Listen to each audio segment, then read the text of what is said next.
Good evening, fabulous folks of Youth Speaks 2024. I hope you're all as excited as I am to be here tonight. Judging from Ryan's email, it's the biggest competition to date. No pressure. Now, I was lucky enough to grace the stage last year with the same team, and let me tell you, it feels like just yesterday.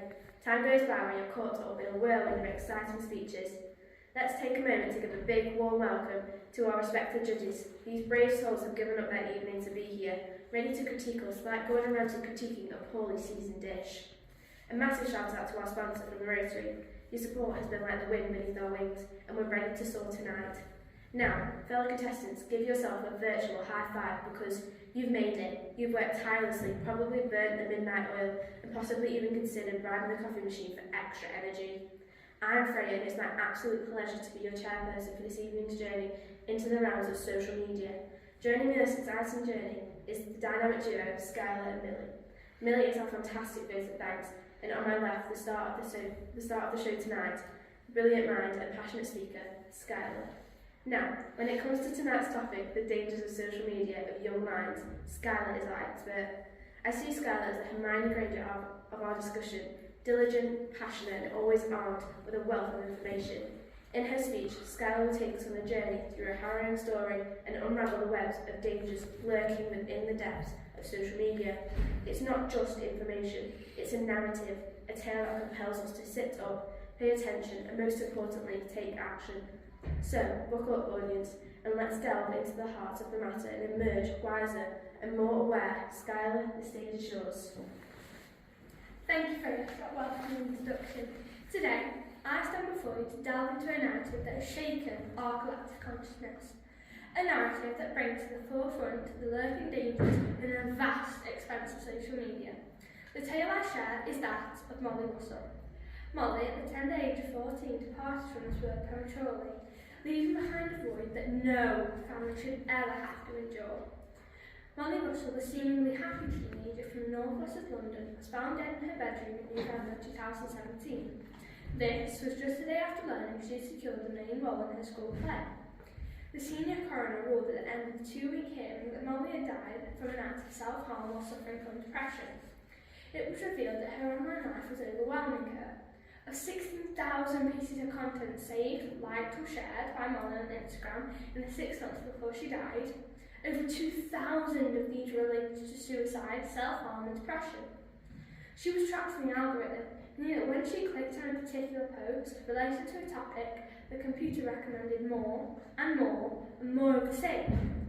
Molly couldn't escape this toxic web, and it was suffocating her. Her story was not just a story. It was a generation reflecting that they are fighting with the complexities of the digital world. Molly's narrative is one that goes beyond the headlines, a heart-touching reminder that behind every statistic is a human being with hopes, dreams, and a future extinguished too soon. Her family's discovery of her exposure to self-harm and suicide-related content on Instagram unveils the darker side of social media, where seemingly innocent platforms can morph into breeding grounds for harmful content. Come with me and let's delve deeper into this complex world. So, how many people in the UK use social media?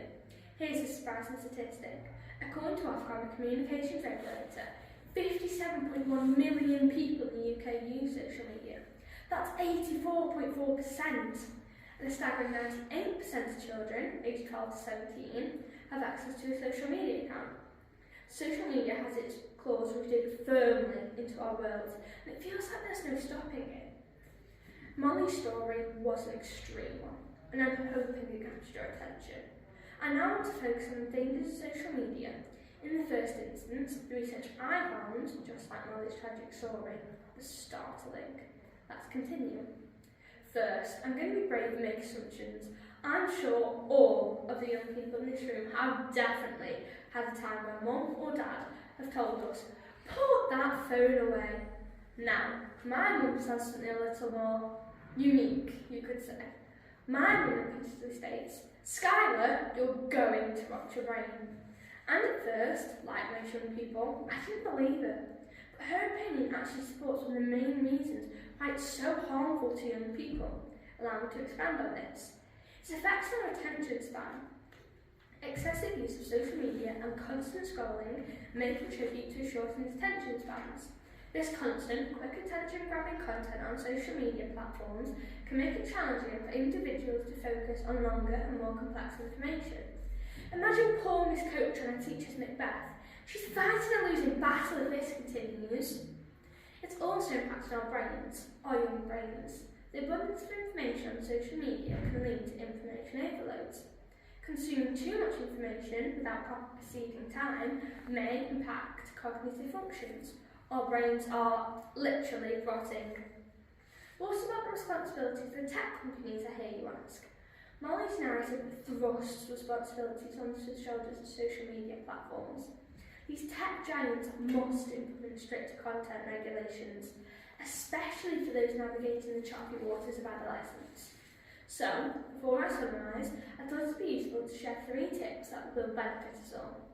Number 1, keep apps out of sight so that aren't mine.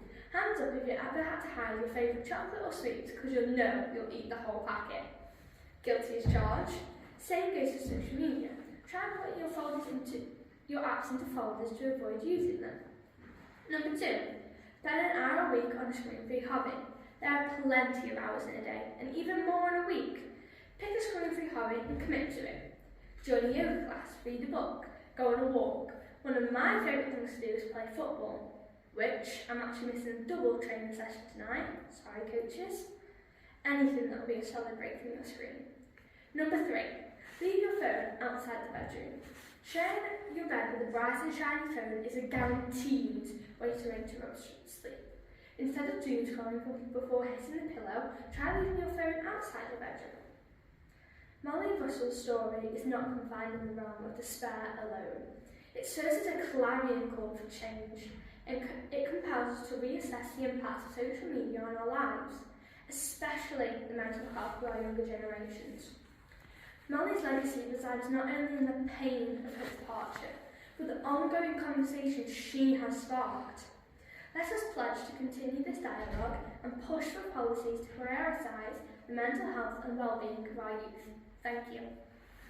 Exceptional and uniquely crafted speech. Now, I'd like to extend an invitation to our judges to further explore the detail of the subject by posing Skylar a question. Thank you, Scarlett, for that thought-provoking speech. Can you please elaborate on how you think social media companies can keep people safe online, please? You ready? Yeah.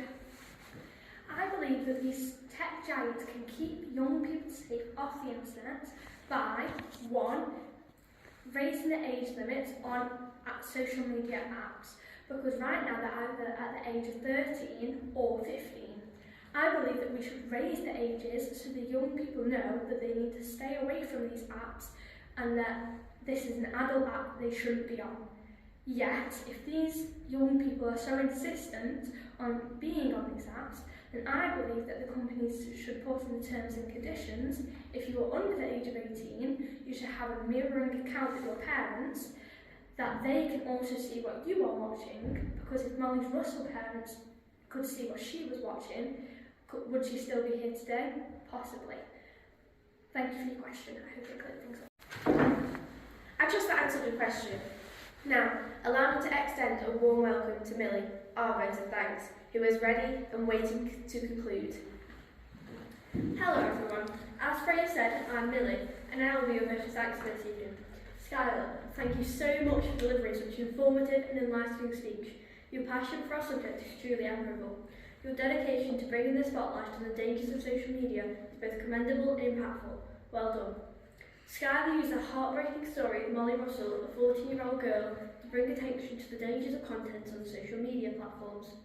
Molly's exposure to harmful content on social media revealed the risks we face when online. Molly's story really is an amazing way to spread the awareness of social media. Skylar also bravely addressed the impact of social media for teenagers, using a true story as an example. The speech emphasised the control that social media has on our mental health, particularly discussing the doom-scrolling phenomenon and the addictive nature of social media. One of the most unbelievable things that Skylar mentioned is the sheer number of teenagers who use social media. 98% of people sounds crazy to me. The responsibility of tech companies is highlighted, urging them to implement stricter content guidelines. Her speech concludes with practical tips for healthier social media use, and a commitment to creating a safer digital landscape in honour of Molly Russell's legacy. I must commend Skylar for handling such a difficult question with grace and sensitivity. Her thoughtful and considered response showcased her expertise navigating that challenging segment with such poise. I'd like to invite all of you to join me in expressing our heartfelt thanks to Skylar for her insightful speech. Can you all please accompany me in giving Skylar a huge round of applause to show our appreciation? Are we going to clap?